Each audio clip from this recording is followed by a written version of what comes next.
மத்திய உள்துறை அமைச்சர் அமித்ஷாவை கடுமையாக விமர்சித்த திமுக எம்பி ராசாவுக்கு தமிழக பாஜகவினர் கண்டனம் தெரிவித்துள்ளனர். சென்னை எழும்பூரில் சமீபத்தில் நடந்த நிகழ்ச்சியில் பேசிய ராசா மத்திய அமைச்சர் அமித்ஷாவை முட்டாள் என கூறியதோடு மிகவும் கடுமையான வார்த்தைகளால் விமர்சித்துள்ளார்.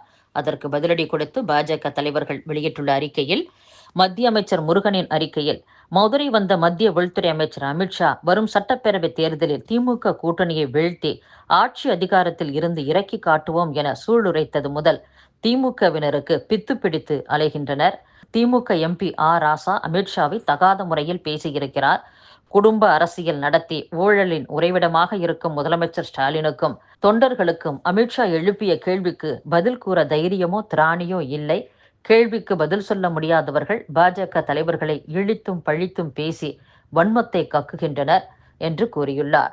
தமிழக பாஜக தலைவர் நயினார் நாகேந்திரன் இது குறித்து கூறும்போது, கண்களுக்கு தெரியாத காற்றில் கூட ஊழல் செய்து அம்பலப்பட்டு சிறை சென்று வந்த திமுக எம்பி ராசா நாட்டிற்காக உழைத்துக் கொண்டிருக்கும் அமித்ஷாவை தரக்குறைவாக விமர்சித்துள்ளது கண்டிக்கத்தக்கது என்றும், மக்களின் பிரதிநிதியாக நாடாளுமன்றத்தில் பதவி வகிப்போருக்கு நாவடக்கம் தேவை. திமுக ஆபாச பேச்சாளர்களைப் போல கைத்தட்டல்களுக்காக எதையாவது உளறுவது ஆபத்தானது. தமிழக அவலநிலை குறித்து எதுவும் தெரியாமல் நான் தான் நம்பர் 1 முதல்வர் என்ற மாய உலகில் சஞ்சரித்துக் கொண்டிருக்கும் ஒருவரை தலைவராக கொண்ட மூடர் கூட்டத்திற்கு மற்ற அனைவரும் முட்டாள்களாகத்தான் தெரிவர் என்றும் கூறியுள்ளார். பாமகவில் அப்பா மகன் இடையிலான மோதலை தொடர்ந்து டாக்டர் அன்புமணி ராமதாஸ் ஆதரவாளர்களை டாக்டர் ராமதாஸ் நீக்குவதும், ராமதாஸின் ஆதரவாளர்களை அன்புமணி ராமதாஸ் நீக்குவதும் தொடர்கிறது. டாக்டர் ராமதாஸின் தீவிர ஆதரவாளரான சேலம் மேற்கு தொகுதி எம்எல்ஏ அருள் சேலம் மாநகர் மாவட்ட பாமக செயலாளராக உள்ளார். தைலாபுரத்தில் நடத்திய ஆலோசனை கூட்டத்தில் அவர் பங்கேற்றார். அப்போது பாமகவின் இணை பொதுச் செயலாளராக அருள் செயல்படுவார் என்று டாக்டர் ராமதாஸ் அறிவித்தார். இந்நிலையில் அன்புமணி வெளியிட்ட அறிக்கையில் சேலம் மாநகர் மாவட்ட செயலாளராக சரவணன் நியமிக்கப்படுவதாக அறிவித்துள்ளார். இதன் வாயிலாக அருளின் மாவட்ட செயலர் பதவியை பறித்துள்ளார். பாஜகவுடன் அதிமுக கூட்டணி சேர்ந்ததை அதிமுக தொண்டர்களே ஏற்றுக்கொள்ளவில்லை. திமுக கூட்டணியில் எந்த புகைச்சலும் இல்லை, வலுவாக உள்ளது. ஆகையால் எங்கள் கூட்டணியில் பிரச்சனை வர வேண்டும் என்று எதிர்க்கட்சியினர் ஆசைப்படுகின்றனர். ஆனால் அவர்கள் கூட்டணியில்தான் ஏராளமான பிரச்சனைகள் உள்ளன என்று அமைச்சர் KN நேரு கூறியுள்ளார். அதிமுக கூட்டணி பொருந்தாத கூட்டணியாக உள்ளது. அவர்கள் இணைந்து செயல்பட வாய்ப்பே இல்லை. முருகன் மாநாட்டில் அதிமுக முன்னாள் அமைச்சர்கள் பங்கேற்றனர். அதில் ஈவேரா, அண்ணாதுரை ஆகியோர் இழிவுபடுத்தப்பட்டனர். திமுக கொதித்தெழுந்து கண்டனம் தெரிவித்த பின் அதிமுகவினரும் கண்டனம் தெரிவிக்கின்றனர் என்றும் அமைச்சர் நேரு கூறியுள்ளார். அம்பேத்கர் மகாராஷ்டிராவை சேர்ந்தவர் என்பதால் அம்பேத்கரின் பிள்ளை திருமாவளவனும் மகாராஷ்டிராவை சேர்ந்தவர் என்றால் ஏற்றுக்கொள்வீர்களா? மகாராஷ்டிராவை சேர்ந்ததுதான் தமிழகம் என்று சொல்வீர்களா? இதெல்லாம் ஒரு லாஜிக்கா? எல்லா மதத்திலும் கதைகள் இருக்கின்றன. அவற்றை விமர்சித்தால் சகித்து கொள்ள மாட்டார்கள். விளைவுகள் பயங்கரமாக இருக்கும். தைரியம் இருந்தால் பேசி பாருங்கள். இந்துக்கள் சகித்து கொள்வார்கள், என்ன செய்து விடுவார்கள் என்ற அலட்சியம், கொத்து கொத்தாக விழும் சிறுபான்மையினரின் ஓட்டுத்தான் இந்து மதம் குறித்து உங்களை இழிவாக பேச வைக்கிறது என்று பாஜக மாநில துணைத் தலைவர் நாராயணன் திருப்பதி கூறியுள்ளார். வரக்கூடிய 2026 சட்டசபை தேர்தல் தமிழகத்திற்கானது மட்டுமல்ல, மொத்த இந்தியாவுக்குமானது. இன்று நாங்கள் டெல்லிக்கு அவுட் ஆஃப் கண்ட்ரோல் என்று சொல்லக்கூடிய ஒருவர் உண்டென்றால் அது முதலமைச்சர் ஸ்டாலின் தான்.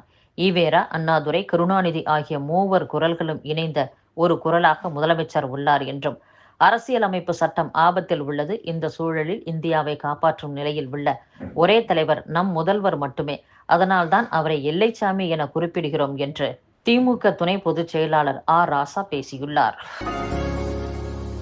சென்னை விமான நிலையத்தில் 167 கோடி ரூபாய் மதிப்பிலான தங்கம் கடத்தியவர்களின் பின்னணியை கண்டுபிடிக்க முடியாமல் ஓராண்டாக சுங்கத்துறை திணறி வருகிறது.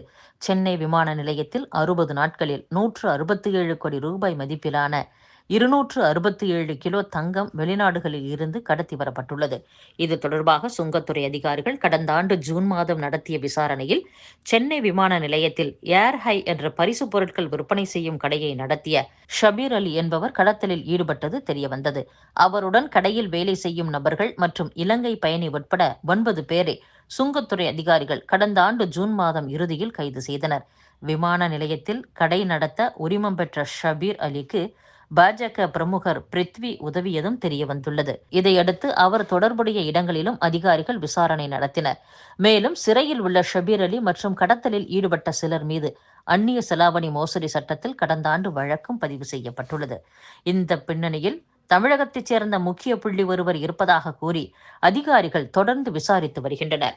ஓராண்டு முடியும் நிலையில் 1 கிராம் தங்கத்தை கூட மீட்க முடியாமல் சுங்கத்துறை திணறி வருகிறது. தற்போது புதிய அதிகாரிகள் பொறுப்பேற்ற நிலையிலாவது இந்த வழக்கில் தீர்வு கிடைக்குமா என்ற கேள்வி எழுந்துள்ளது.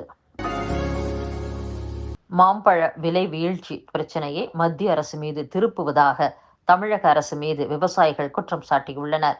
கிருஷ்ணகிரி, திண்டுக்கல், தருமபுரி, திருவள்ளூர், தேனி, திருப்பத்தூர், சேலம், வேலூர், மதுரை மாவட்டங்களில் மாம்பழங்கள் விளைச்சல் அதிகம். இங்கு 3.60 லட்சம் ஏக்கரில் மாமரங்கள் சாகுபடி செய்யப்பட்டுள்ளன. ஏக்கருக்கு 2 முதல் 2.5 டன் வரை மாம்பழம் உற்பத்தியாவது வழக்கம். நடப்பாண்டில் ஏக்கருக்கு 3.5 டன் வரை விளைச்சல் அதிகரித்துள்ளது. அண்டை மாநிலங்களிலும் விளைச்சல் அதிகம். இதனால் அறுவடை செய்த மாம்பழங்களுக்கு உரிய விலை கிடைக்காமல் விவசாயிகள் தவித்து வருகின்றனர். ஆந்திர மாநிலத்திலும் இதேபோன்ற பிரச்சனை எழுந்த நிலையில் அந்த மாநில அரசு எடுத்த நடவடிக்கையால் விவசாயிகள் ஆறுதல் அடைந்துள்ளனர்.